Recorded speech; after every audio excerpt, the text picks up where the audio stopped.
आज दिनांक 17 मई को विश्व भारती जनसेवा संस्थान के राष्ट्रीय सचिव नागेंद्र कुमार कुशवाहा ने कहा कि क्या सहकारिता मंत्री सहारा का भुगतान नहीं होने का दोषी हैं। झारखंड में श्री हेमंत सोरेन को बताया था और उत्तर प्रदेश में श्री अखिलेश यादव जी को। क्या इस बार बिहार के चुनाव में बिहार में भुगतान नहीं होने का दोषी श्री नीतीश कुमार को बोल पाएंगे? क्या इतनी हिम्मत जुटा पाएंगे अमित शाह जी? साथियों नमस्कार, मैं नागेंद्र कुमार कुशवाहा, राष्ट्रीय सचिव विश्व भारती जनसेवा संस्थान। साथियों, आज मैं बिहार के उन तमाम साथियों को संबोधित करते हुए एक छोटी सी वीडियो आपके बीच में भेज रहा हूं।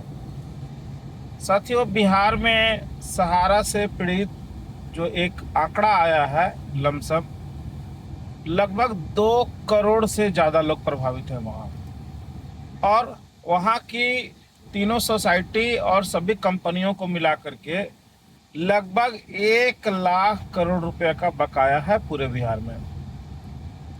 सवाल ये उठता है कि आखिर ये भुगतान कैसे होगा। आज बिहार के लोगों से इसलिए पूछ रहा हूँ, दूसरे राज्य के लोग इसे अन्यथा न लेंगे, कि पिछले दिनों झारखंड में विधानसभा का चुनाव हुआ था और सहकारिता मंत्री माननीय अमित शाह जी और उनके साथ असम के मुख्यमंत्री मामा जी वो शिवराज सिंह चौहान एवं बड़े बड़े नेता झारखंड में हेलीकॉप्टर से लगातार दौरा कर रहे थे। कई जिले में जाकर के कहे कि हमारी सरकार बनेगी तो हम पाई पाई का भुगतान करेंगे, और झारखंड में अगर सहारा का भुगतान नहीं हुआ तो उसके दोषी हेमंत सोरेन जी। यही लोग जब उत्तर प्रदेश के चुनाव में थे तो सहारा स्कीम का दोषी, भुगतान नहीं होने का दोषी अखिलेश यादव को बना रहे थे। अब सवाल ये उठता है कि बिहार में 1 लाख करोड़ रुपए का बकाया है और 2 करोड़ लोग प्रभावित हैं, और उनके बीच में, मतलब आपके बीच में जब ये मंत्री जाएंगे और फिर वही बात को दोहराएंगे तो क्या इनसे आप सवाल कर पाइएगा कि साहब आपने जो अन्य प्रदेशों में कहा था वही बात फिर से दोहरा रहे हैं, हमारा पैसा कैसे मिलेगा। साथियों, अभी कुछ दिन पहले जब हम लोगों ने पटना में एक छोटी सी बैठक किया था, उसका परिणाम ये हुआ कि दूसरे ही दिन उनके राज्य सहकारिता मंत्री ने एक बयान दिया कि 600 करोड़ रुपए का बिहार में हम लोग भुगतान कर चुके हैं और बिहार के लिए स्पेशल अलग से लिस्ट बन रहा है। दोनों ही बातें झूठी थी। 600 करोड़ का भुगतान आखिर कैसे हुआ, और हुआ भी तो क्या हुआ?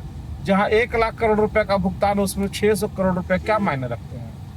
और जो झांसा ये झारखंड और अन्य प्रदेशों में दिए थे, उसी प्रकार झांसा वहां देना शुरू कर दिए कि बिहार में भी जल्द लिस्ट बन रहा है और बिहार के लोगों का स्पेशल भुगतान किया जाएगा। मतलब वहाँ चुनाव है तो वहाँ स्पेशल भुगतान किया जाएगा, और फिर अभी से ये अखबारों की बुकिंग करना शुरू कर दिए होंगे कि हर दिन फ्रंट पेज पर इनका एक पेज का आर्टिकल आएगा कि हम बिहार में जीतेंगे तो पाई पाई का भुगतान कराएंगे।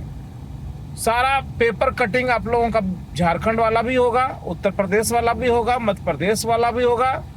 ये सारे पेपर कटिंग को लेकर के माननीय अमित शाह जी से और उनके जो मातहत हैं एनडीए के लोग, उनसे पूछिए कि क्या वहाँ भुगतान करके आए हैं जो अपने चुनाव में वहाँ वादा किया था, कि आप बिहार में एक नए तरीके से अपनी बात को रख रहे हैं। ये सवाल आपके लिए है कि आप लोग जरूर उनसे पूछिएगा। हम लोग तो पूछते हैं, आप लोग ये पूछिएगा।